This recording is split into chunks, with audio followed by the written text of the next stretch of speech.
Bonjour à tous et bienvenue dans ce nouvel épisode des interviews Skill to Sell. Aujourd'hui, je reçois Alexandre. Salut Alex. Bonjour François, tu vas bien? Très bien et toi? Aujourd'hui, c'est un épisode d'interview d'experts. Tu vas nous parler de l'art oratoire et je pense qu'on a beaucoup de choses à apprendre. Donc, je vais te laisser par te présenter.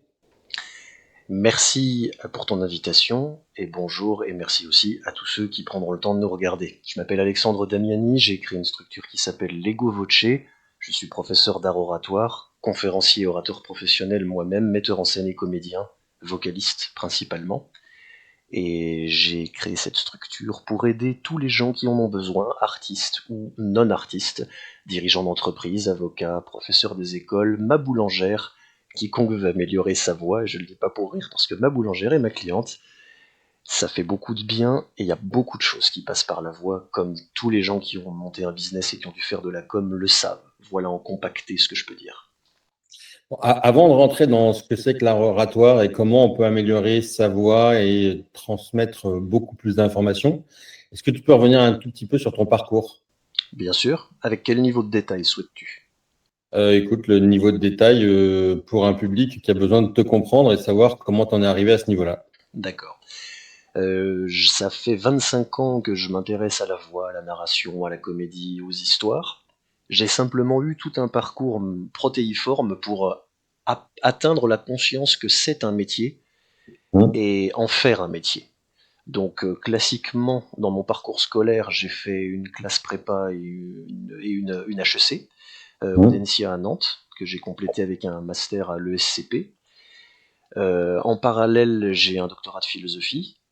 Et comme en fait ça ne me plaisait pas du tout de travailler ni en université ni dans une entreprise, après avoir essayé pendant quelques mois après mon diplôme, je suis parti dans tout un tas d'autres choses, dans un parcours qui a impliqué le chômage, le bûcheronnage, les boulots de videur, mais aussi de professeur de maths, d'anglais, de philo, l'immobilier, jusqu'à ce que je me fixe dans la radio et que je devienne réalisateur d'émissions littéraires, c'était il y a 10 ans. Et c'est ce qui a lancé le parcours, à côté d'une carrière de sportif de haut niveau qui a été mon gagne-pain en tant que coach sportif professionnel diplômé d'État en sport de force. Voilà, mais j'ai formalisé tout ça seulement il y a quelques années avec l'Ego Voce en me rendant compte que cette approche qui en fait mélangeait entrepreneuriat, philosophie, sportivité et artistique, euh, était assez unique. Donc j'ai déposé le concept à l'INPI et j'ai lancé cette approche de cette façon pour ne justement pas faire le prof de chant ou le coach en prise de parole publique un peu cliché qui a tendance à agacer tous les CEO qui n'ont pas que ça à faire. Voilà. Et alors, du coup, si tu devais résumer ta méthode, comment tu interviens auprès d'un dirigeant pour l'aider à s'améliorer? Tout dépend sa demande, mais pour lui comme pour les autres, mon fil rouge sera toujours le même, c'est la ligne éditoriale de la maison. Briser l'autocensure qui est intégrée de manière inconsciente et subliminale parce que la vie, le travail, l'organisation sociale du travail amène ça. Et à partir de là, on cause. C'est ce que je fais principalement dans les cours de négociation, avec un côté un petit peu iconoclaste, mais qui fait toujours son effet. C'est particulièrement vrai dans les cours de négociation. En gros, et pour aller vite, beaucoup de choses qu'on a tous appris sont fausses, non pas par méchanceté ou par incompétence, mais parce que, à l'usage, on se rend compte que ce sont des outils de la performance calibrée normative. Et dans le monde calibré normatif, du salariat ou pas que, ce qui est récompensé, c'est de ne pas faire de vagues et de travailler et d'obéir. Il y a un homme que j'aime bien, à qui je vais reprendre la formule, qui s'appelle Charles Gave, que sûrement les auditeurs connaissent pour ses interventions sur la finance, qui sont toujours très vulgarisées avec beaucoup de brio. Il disait quelqu'un qui vous embauche quand vous sortez d'une école de commerce, il vous embauche pas parce que vous êtes bon. Il vous embauche parce que vous avez prouvé que vous avez une mémoire de cheval et aucun caractère. Vous avez prouvé en allant loin dans les études que vous êtes un bon âne de bas à qui on va pouvoir mettre de la charge de travail sur le dos, qui arrivera à l'heure et qui va bosser. Autrement dit, vous bosserez jamais pour vous, vous ne deviendrez jamais riche, mais par contre vous obéirez aux ordres. Je le dis de manière extrêmement lapidaire, j'essaye pas d'être polémique ou insultant envers qui que ce soit, je peux témoigner, de par mes clients avec 10 ans de recul et de mon expérience personnelle, que c'est parfaitement vrai à la virgule et qu'il n'y a absolument rien à changer à cette phrase. Donc le premier truc que je fais exploser avec des dirigeants, c'est on enlève le jargon corporate, on enlève l'éthique de langage de réunionite à n'en plus finir, parce que en voulant faire sérieux, on garde l'esprit de sérieux sous lequel il n'y a plus rien. Et on utilise des éléments de langage et une phraséologie. Il n'y a plus d'intensité, il n'y a plus de caractère, il n'y a plus de virilité intellectuelle, il n'y a plus de performance. On flatte les gens qui veulent être flattés, on intimide les gens faibles, intimidables, on ne touche pas les puissants qui tiennent la route, qui savent gérer de l'argent et qui tiennent leurs paroles. Et or, c'est ceux-là qu'on veut toucher. Je fais vraiment très vite et très Hum. dense. Mais c'est ça. Qu'est-ce qui amène un dirigeant aujourd'hui à prendre conscience qu'il doit travailler sa voix? Excellente question. Et la réponse varie à tous les dirigeants, en fonction de chacun des dirigeants pardon, à qui j'ai pu la poser. Euh, pour certains, c'est le burn-out. Pour d'autres, c'est le constat après coup d'une détérioration de la performativité des entreprises. Hum. Tu sais, c'est la phrase de Jacques Bainville en politique, et c'est pas vrai qu'en politique, les effets sont compris quand les conséquences sont visibles, c'est-à-dire qu'il est déjà trop tard. Les causes sont comprises quand les conséquences sont visibles, c'est-à-dire qu'il est déjà trop tard. Pardon. Et c'est souvent ça. C'est-à-dire que les personnes attendent de se rendre compte de manière évidente qu'il manque ce qu'ils croient être au début le petit truc en plus pour venir Hum. voir quelqu'un comme moi. Or, l'art oratoire, la communication dans le sens noble du terme, la culture n'est pas une enluminure euh, optionnelle euh, et dispensable pour faire le malin en bout de table dans les dîners mondains. Comme je le reformule souvent pour être un peu tranchant, mais parce que je fais court et je fais sec, c'est toujours par respect pour mes interlocuteurs, n'y voyez pas autre chose, et aussi pour démontrer ce que je suis en train de dire. C'est que finalement, euh, l'application de recettes trouve ses limites, Hum. et pour la personne qui a en elle, tout le monde ne l'a pas, une vie intérieure qui fait que la personne passé un certain âge et malgré un certain niveau de succès est toujours à la fois capable et désireuse de se remettre en position de débutant et d'apprendre, alors là on va faire des étincelles potentiellement, parce que tout est bon, tout y est, on a tout ce qu'il faut. Mais beaucoup de gens, passé un certain âge et passé un certain niveau de succès économique, ne viendront jamais voir quelqu'un comme moi parce que finalement ça marche. Mais tout en ayant le ressenti, la conscience que ça pourrait être mieux, ça pourrait être autre. Ils me le disent des fois comme ça, je sais pas trop ce qu'il y a, mais il y a un truc. Je sens qu'il y a un truc. Oui, je vous confirme, il y a un truc.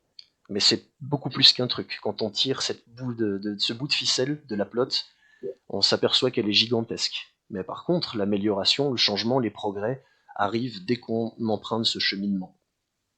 Et c'est la faute de personne, pour terminer juste là-dessus. J'ai une fois un de mes clients expert comptable qui m'a dit ça, et c'était très vrai. On rigolait, il m'a dit les deux compétences principales dans la vie, on s'en aperçoit avec le recul à 30-40 ans, sont l'éducation financière et l'éloquence. C'est-à-dire mon métier et ton métier. Et ce sont les deux choses qu'on a retirées de l'éducation nationale dans le programme généraliste de formation des jeunes gens. On est d'accord. Donc le bas blesse, voilà. Euh, L'éloquence, l'art oratoire, c'est souvent assimilé à des rôles de commerciaux, d'ailleurs pas forcément très valorisés. Comment tu fais prendre conscience, toi, que en fait, être éloquent, c'est pas juste être un beau parleur? Je commence par creuser les raisons qui ont amené la personne à être sûre de cette pensée-là. Et en général, comme mes interlocuteurs sont intelligents et bien disposés, ils se rendent compte par eux-mêmes en relatant leur parcours et en décryptant leur cheminement de pensée que c'est un point de vue, c'est-à-dire un bastion idéologique que l'on défend euh, pour de bonnes et de mauvaises raisons, que de croire que la vente c'est un petit peu de l'enfume, la négociation c'est un peu de la manipulation, l'art oratoire c'est un peu du vent. Ce sont des conneries, purement et simplement. Et si on pousse le bouchon un peu loin, je vous garantis, parce que j'en ai connu quelques-uns dans ma modeste vie quand même, les vrais puissants ne pensent pas ça du tout. mais ils adorent que le reste des gens le pensent. Tu peux détailler? Je peux détailler. Souvent, les gens qui ont atteint des positions de pouvoir assez importantes ont tout un cheminement, une façon de voir le monde et une façon de s'exprimer. Et quand ils transmettent ça à des gens dont ils ont besoin pour travailler, qui doivent être brillants mais quand même en dessous d'eux pour pas générer leur propre concurrence en interne, ils leur donnent d'autres outils. Quand tu Mmh. regardes une émission culinaire, le chef que tu vois dans son émission te donne jamais la vraie recette. Parce qu'il va pas te filer, tu vois, il va pas tout te filer comme ça parce que simplement il te trouve sympa. C'est un petit peu du protectionnisme d'une certaine façon, ce que je peux comprendre. Et c'est un peu ça le phénomène qui se passe. Euh, un exemple très simple, la négociation. Je le fais tout le temps pour des gens qui travaillent des entretiens d'embauche ou des entretiens de négociation salariale pour augmenter leur salaire. Le premier truc qu'on apprend, c'est de commencer à se présenter et de ne surtout pas parler de salaire. Moi, j'arrive en disant, c'est exactement ça qu'il faut faire et pas l'inverse. Mmh. Ne commencez jamais par dire bonjour, je m'appelle maman. Déjà, bonjour, vous l'avez dit en entrant, à moins d'être mal poli. Le mec sait très bien comment vous vous appelez, il sait très bien avec qui il a rendez-vous. Attaquez direct. Je me suis intéressé à votre entreprise, je comprends sa problématique, j'ai une idée de solution, je voudrais en parler avec vous, je suis là pour le job. Voilà ce que je valais dans mon dernier job, je voudrais ça de plus parce que je suis là pour progresser. Est-ce qu'on s'entend là-dessus? Si le mec vous trouve impoli, que ça se fait pas, que machin, vous vous cassez, vous vous levez, vous vous barrez. Il n'y a rien à attendre de ça. Rien. Rien. Il n'y a que deux types de personnes dans le business face à l'argent. Il y a ceux qui payent et il y a ceux qui causent. Après, je vous dis pas d'être arrogant et d'être complètement lunaire. Faut savoir ce qu'on vaut, faut pas arriver en faisant des coups de bluff, parce que ça, on se le reprend dans les dents et c'est bien normal et c'est bien mérité. Mais quand on sait ce qu'on vaut, parce que c'est prouvé par les résultats obtenus et par la longévité, il faut tout de suite et toujours parler d'argent. On est exactement là pour ça, pour en gagner. Et donc à vous de convaincre que si vous voulez qu'on vous paye 100 000 par an, c'est parce que vous allez faire gagner 200 000 à la personne qui vous embauche. Et il faut l'en convaincre sur des trucs réels. Il ne faut pas juste l'en convaincre alors que c'est pas vrai. Il faut l'en convaincre parce que c'est vrai. Donc il faut que ça le soit, mais il faut être capable de le dire. Il faut être capable de le transmettre, il faut être capable de persuader. Par contre, celui qui arrive en demandant une place et qui a des angoisses à demander d'être rémunéré ce qu'il vaut, il sera embauché et il sera écrasé et sous-payé, même gentiment, même partiellement, toute sa carrière. C'est mon expérience des gens qui viennent me voir pour ça. Donc il y a tout un truc à casser et à prendre presque à rebours, et au début ça peut paraître choquant et polémique, là je le dis vite pour les besoins Mmh. de l'exercice, mais c'est vraiment ça la base. C'est justement parce qu'on n'ose pas poser les choses un peu brutalement dans leur vérité brute comme ça au début, qu'après en situation on n'est pas capable d'aller dans le bon sens et ensuite d'affiner. C'est ça mon expérience. Mais alors, du coup, différence entre art oratoire et bluff, c'est quoi? C'est très simple. L'art oratoire, c'est un des 7 arts de l'Antiquité. C'est noble, c'est poétique, ça a à voir avec la culture, ça a à voir avec la connexion authentique d'humain à humain, pour dire quelque chose qui a du sens, et non pas qui fait sens, comme disent les gens qui parlent franglish à force de passer trop de temps sur Internet. Donc on parle pour dire le logos grec, pas la parlerie, pas la jacasserie. Sinon, c'est du bluff. Ouais. Et le bluff, par définition, ça veut dire je ne suis pas ce que je dis que je suis, mais je tente de te le faire croire pour pouvoir avoir un bénéfice à mon profit, mais à tes dépens. Alors qu'une négociation, c'est pas ça. Une négociation, c'est on se respecte, on sait pourquoi on est là, tu es acheteur d'un truc que je vends ou l'inverse, maintenant on va négocier sur les modalités qu'il y a autour de cet échange. On va pas discuter le bout de gras comme des marchands de tapis. Si on a besoin de le faire, c'est que l'un des deux se fout de la gueule de l'autre. Et donc on n'a rien à faire là, on arrête. En revanche, on négocie les modalités. Jusqu'où peut-on aller tous les deux?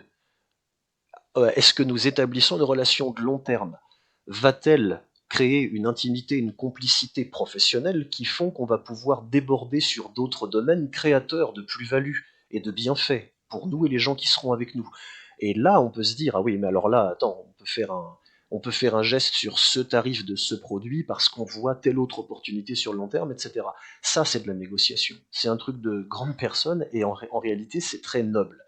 Et c'est l'antithèse du bluff et de la manipulation qui sont conspués et méprisés à juste titre et qui sont des trucs de petits mecs, qui sont des techniques hélas efficaces, c'est pour ça qu'elles sont utilisées, pour subvertir les gens pressés ou dans la gêne ou dans la fragilité financière ou psychologique.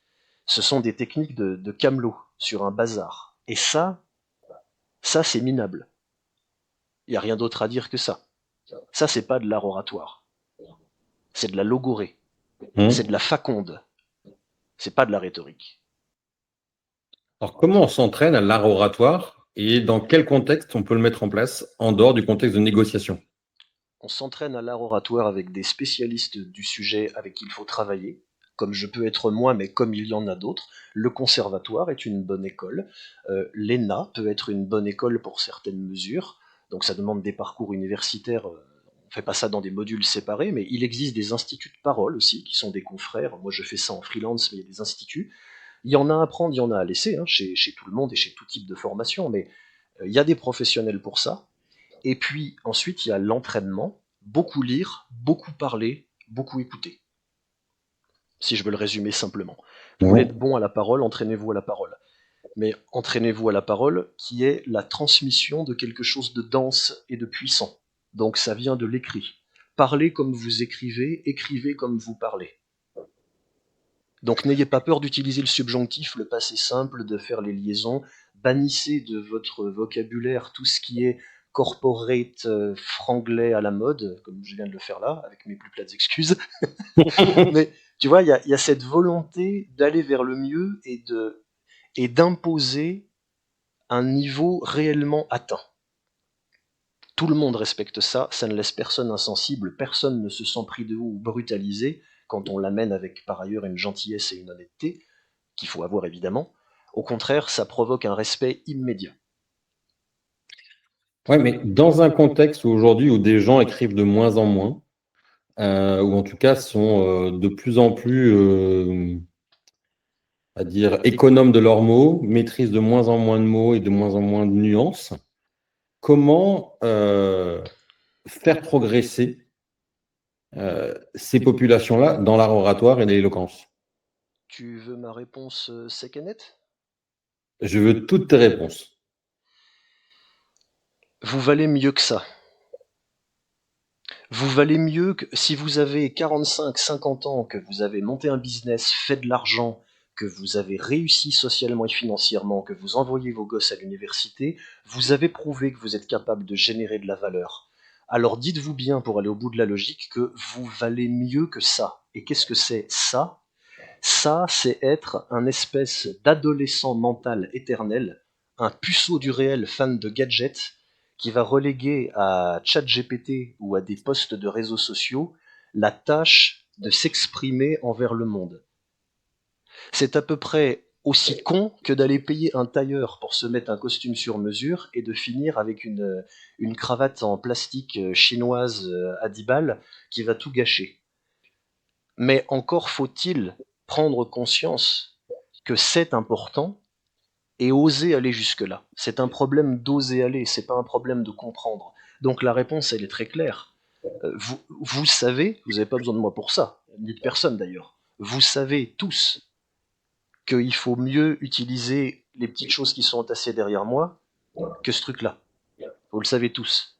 Donc, réintégrer dans votre vie un respect de vous-même qui consiste à retourner au livre, à retourner à la parole qui est belle, qui est vraie, qui est puissante. Exercez-vous-y, pensez-vous digne de ça, et là, on est dans un chemin qui se met à la hauteur de la prétention qu'on a et qui arrête d'être une prétention. En revanche, il faut être logique et il faut être honnête, il faut être courageux quand on réfléchit. On ne peut pas, euh, on ne peut pas concilier une chose et son antithèse dans le même espace de vie. On ne peut pas écouter les podcasts en x2 parce qu'on n'a pas le temps en pensant à 15 000 autres trucs et développer comme il se doit l'art oratoire. Ce sont des mauvaises habitudes qu'il faut enlever. Les choses de valeur, il faut prendre du temps. Ça se Mmh. construit dans le temps et ça se construit avec une implication, avec une discipline. C'est pour ça que j'ai monté ce que j'ai monté comme je l'ai monté. C'est un, Ce que je vends est un service élitiste assumé qui demande une implication en temps, en argent et en énergie de la part de gens qui entendent en bénéficier. Mais c'est pas un mouvement d'humeur ou une arrogance personnelle. C'est que faire autrement que ça, c'est trahir ce qu'on prétend mettre en avant. Parce que l'art oratoire implique ça. Tout comme être bon musicien, tout comme être bon sportif, tout comme être écrivain, tout comme être chef d'entreprise. On peut pas être chef d'entreprise qui pense devenir millionnaire avant 30 ans en dilettante, et sans sacrifice, et sans discipline.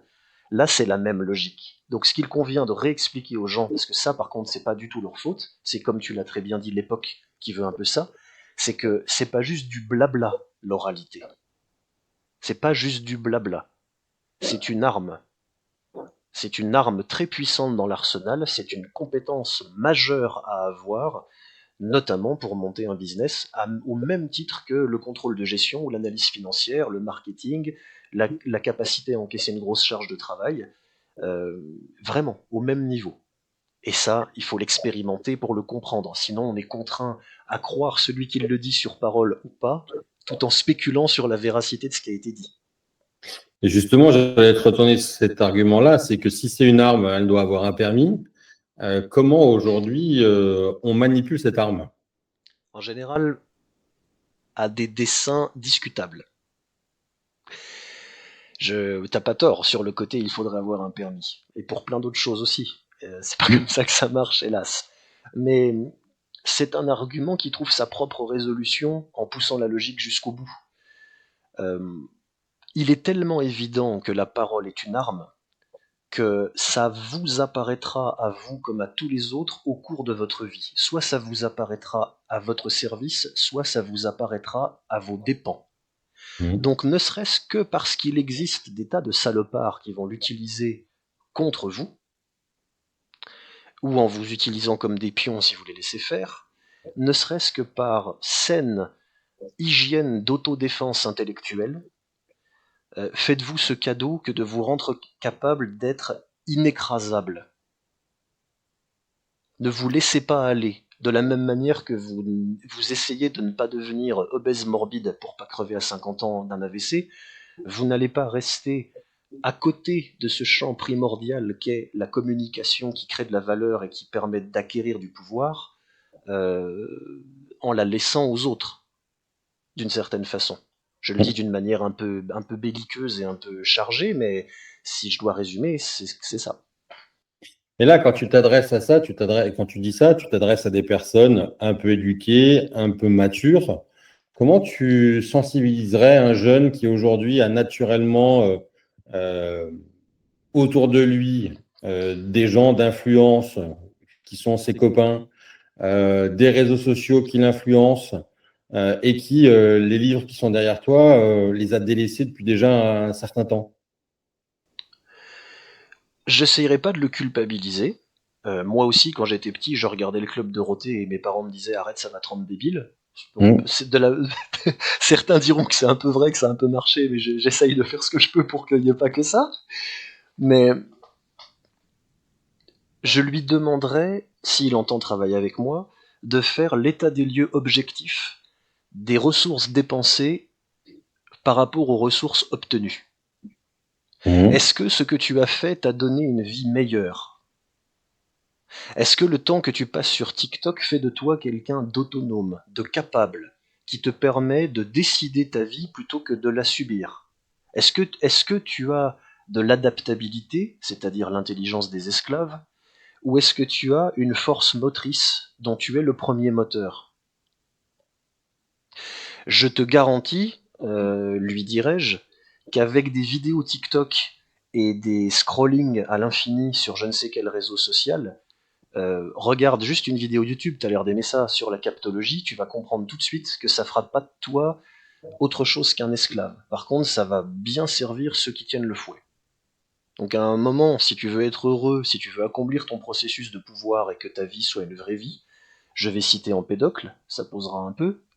Nous ne pouvons pas, si nous voulons que notre vie soit une vie d'homme, agir et penser comme nous l'avons appris par l'héritage de l'obéissance. Ça Est- pose. Estimez-vous digne du meilleur, il n'y a que comme ça qu'on se met en chemin pour l'obtenir. Donc, euh, à l'époque à laquelle nous vivons, c'est forcément un choc que de redire des vérités qui, il y a 50 ans, allaient de soi. Il était normal, ça fait un peu vieux con dit comme ça, mais c'est pas faux. Euh, il y a quelques décennies, il allait de soi de faire ou de ne pas faire certaines choses parce qu'on savait les conséquences qui allaient en découler.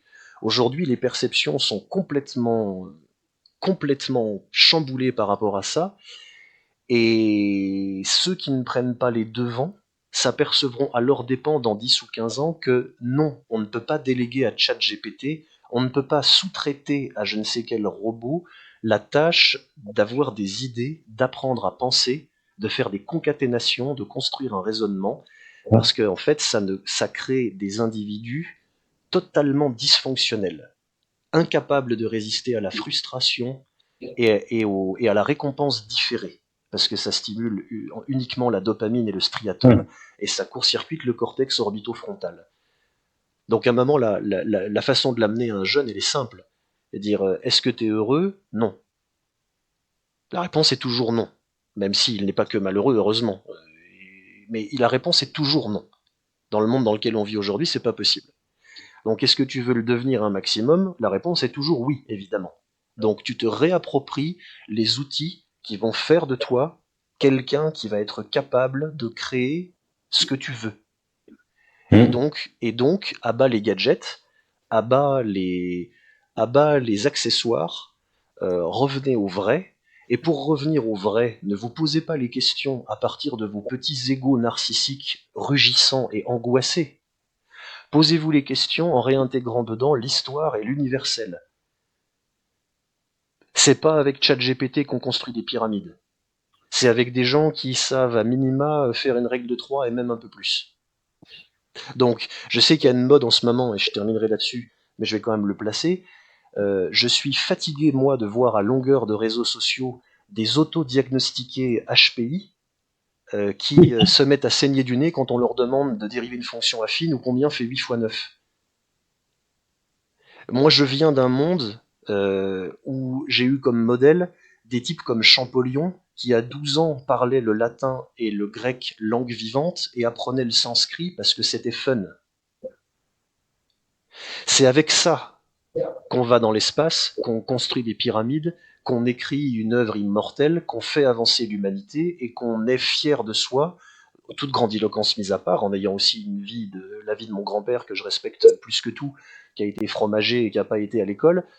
Mais à un moment, le concept de virilité en latin, on le décorrèle de la masculinité, c'est la vertu, vir.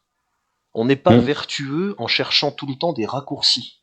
Quand on cherche à éviter l'effort pour atteindre la ligne d'arrivée comme un petit malin, on devient un petit mec, on devient une petite merde. On devient quelqu'un dont la parole ne vaut rien, alors que normalement la parole vaut l'homme ou l'homme ne vaut rien. Donc pour apprendre à tenir debout, il faut se réapproprier le moteur du tenir debout, et on en connaît les composantes. Le sport, la lecture, la vie décorrélée un maximum des écrans, les relations vraies avec les gens, en amitié, en business, en amour, la discipline. On va pas réinventer l'eau chaude et vendre comme un margoulin, parce que c'est très à la mode, des ultimate méthodes qui, en 3 mois, pour seulement 4000 euros, pardon, 3999 hors taxe, vont vous apprendre à, je sais pas, non. Si vous voulez, je finis là-dessus pour pas être trop long, l'art oratoire, c'est souvent lié au charisme.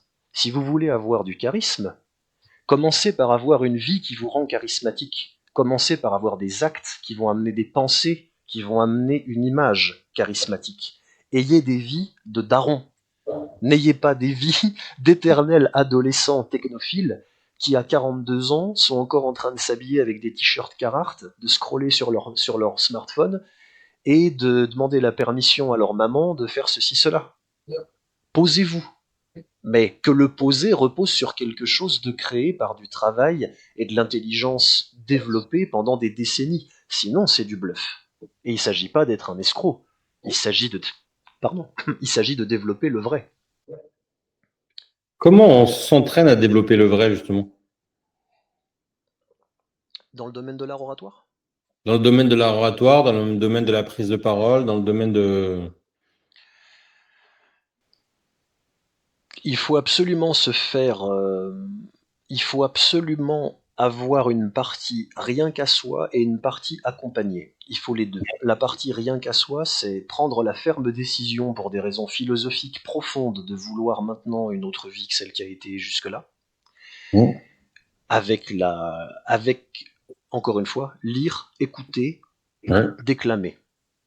Moi, je passe 8 heures par jour en moyenne depuis 20 ans à écouter et à parler, et à lire, et à écrire. Sinon, je serais arrogant de prétendre faire ce métier. Voilà, tout simplement. Et de toute façon, c'est tellement passionnant que quand on est passionné, c'est pas tellement un effort. Mmh. Ça, c'est la partie pour soi. Et pour la partie accompagnée, eh bien, c'est très formel, c'est très technique aussi, hein. Il y a une vraie composante parfaitement concrète. Eh ben, je plaide pas spécialement pour ma chapelle, il y a d'autres professionnels que moi, mais prenez un professionnel, il va vous faire travailler. C'est un exemple que je prends pour te répondre. Le Conservatoire supérieur d'art dramatique, c'est 5 ans la formation. Mmh. Pendant la première année, tu ne mets pas un orteil sur une planche. Tu commences par réapprendre à parler. Exercice au crayon. Allez, et on apprend à réarticuler.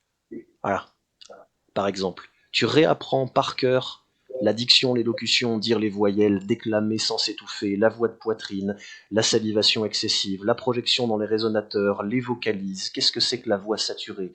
Rien que sur le chant, on pourrait en parler 1000 ans. C'est un domaine philosophico-artistico-scientifique. C'est pas pour rien que phoniatre, c'est une spécialisation qui prend parfois jusqu'à 10 ans après les 10 ans de médecine.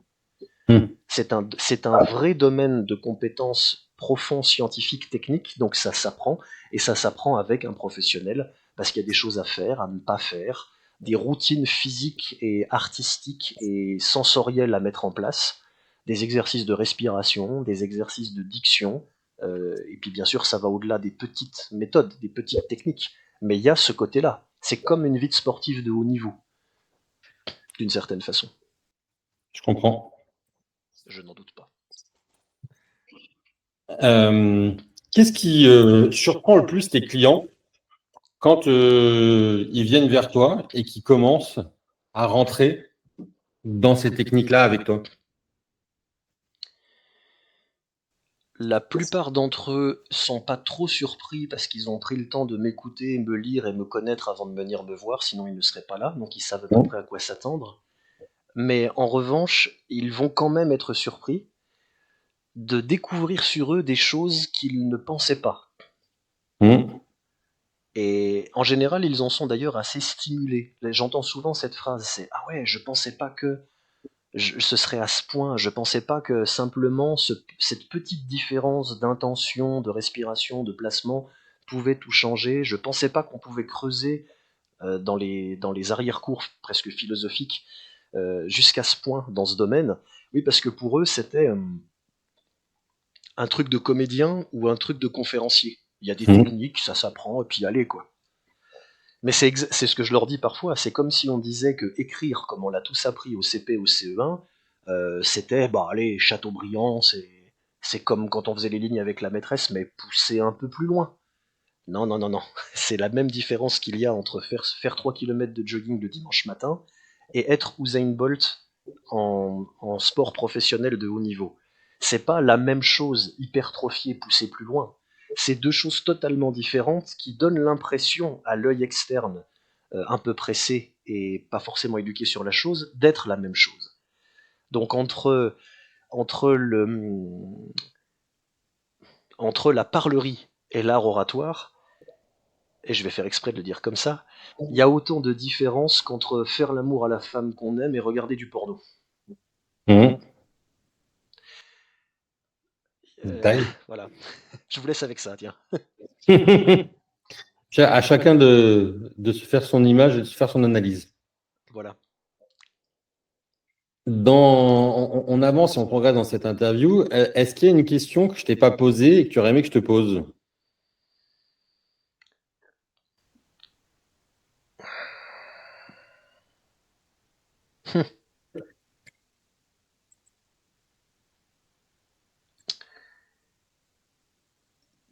Sur le fond, pas vraiment, parce que je Mhm. pense que si tu as construit ça très correctement de façon à ce que l'essentiel soit dit. Tu me l'as bien fait sortir.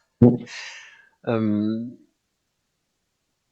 Quelques anecdotes peut-être auxquelles je pense qui illustrent le propos, mais sinon, non, je ne vois rien qui manquerait sur le fond. Je termine toujours ces interviews par un petit quiz. Alors, on va le personnaliser. T'es plutôt thé ou café? Café. T'en prends combien par jour? Trop. Deux grands mugs le matin. Ah, ça va, c'est. Ah. Quel est ton mot préféré? Ardeur. Ah, explique. Ça vient du grec, le eukixéon, le Mhm. souffle qui fait vibrer la vie. Et ça, la voix, c'est avant tout l'intention d'agir. La voix dit ce qu'est une personne au-delà des mots qu'elle utilise, des postures qu'elle prend et des circonvolutions qu'elle essaye d'avoir. La voix, parler ou chanter, nous dit beaucoup sur ce qu'il y a à l'intérieur des gens. Et elle nous dit, le seul critère qui compte, c'est l'ardeur du vouloir vivre incendiaire et, et, et explosif, qui est l'antithèse de la servilité, de la soumission et du malheur. Donc, c'est un complément à la réponse de tout à l'heure. Un jeune qui vient me voir et qui est écrasé par des mensonges de l'époque, s'il a l'ardeur, et c'est pas très dur à réveiller chez les jeunes, il ira plus loin.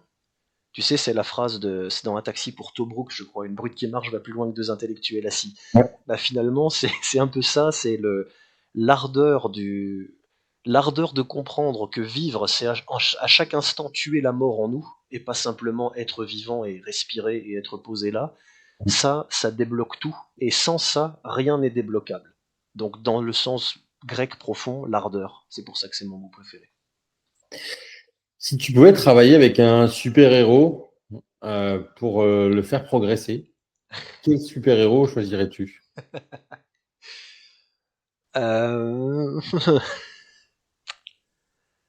Daredevil, parce que dans les représentations de lui que j'ai eues dans la culture populaire, je trouvais qu'en tant qu'avocat, c'était pas forcément terrible, terrible. Et en plus, lui, comme il voit pas, il se sert beaucoup plus de la voix et de l'ouïe, donc je serais content de travailler avec lui pour ça. Quelle est ta chanson préférée? Celle qui te donne l'énergie pour avancer. Oula, si je dois en prendre qu'une. Ouais.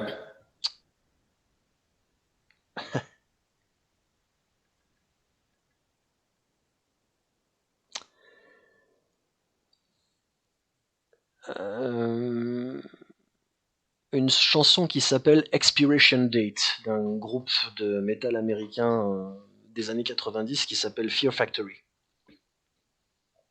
Et qu'est-ce qu'elle te donne, cette chanson? Qu'est-ce qu'elle génère chez toi? Elle m'aide à laisser mon orgueil souffrant et mon ego à ma place en me rappelant qu'il n'y a pas de temps à perdre, qu'on est bien peu de choses et qu'on n'est pas là longtemps sur cette terre et qu'il faut toujours, toujours travailler à apprendre à ignorer totalement ce qui est sans importance. Sinon, Important. sinon il y a mon chien qui, à chaque fois que je le promène, me le rappelle. Est-ce qu'il y a une période, si tu pouvais voyager dans le temps, est-ce qu'il y a une période à laquelle tu aimerais vivre et entreprendre? Ah, j'ai deux réponses différentes pour soit vivre, soit entreprendre. Ah bah, j'attends tes deux réponses alors. Alors, entreprendre, ce serait dans les années 60. Pourquoi? Parce que ma génération a tendance à tellement fantasmer les 30 glorieuses tout en disant du mal des boomers que j'aurais bien aimé me faire ma propre idée.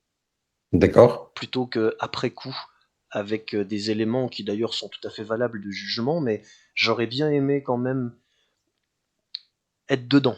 Ça donne toujours autre chose. Et par Mhm. contre, pour vivre, je prends l'Allemagne des 30 premières années du 19e siècle pour pouvoir rencontrer l'esprit, pour moi, le plus brillant que j'ai jamais rencontré posthumement, qui est Hegel, qui est le philosophe que j'ai suivi pendant mon parcours universitaire et qui a changé ma vie, et qui est peut-être le penseur, un des plus compliqués mais les plus brillants de l'histoire de la pensée pour moi. Et quel est le plat le plus bizarre que tu aies mangé pendant un déjeuner d'affaires? Ou un déjeuner tout court? Alors le plat le plus bizarre, euh, alors j'ai souvenir d'un déjeuner d'affaires bizarre qui n'était pas à cause de la bouffe mais qui était à cause du contexte. Mhm. Si ça te va comme réponse, parce que sinon je crois que Allez. j'ai mangé toujours des trucs assez classiques, j'ai pas mangé des insectes ou des choses comme ça.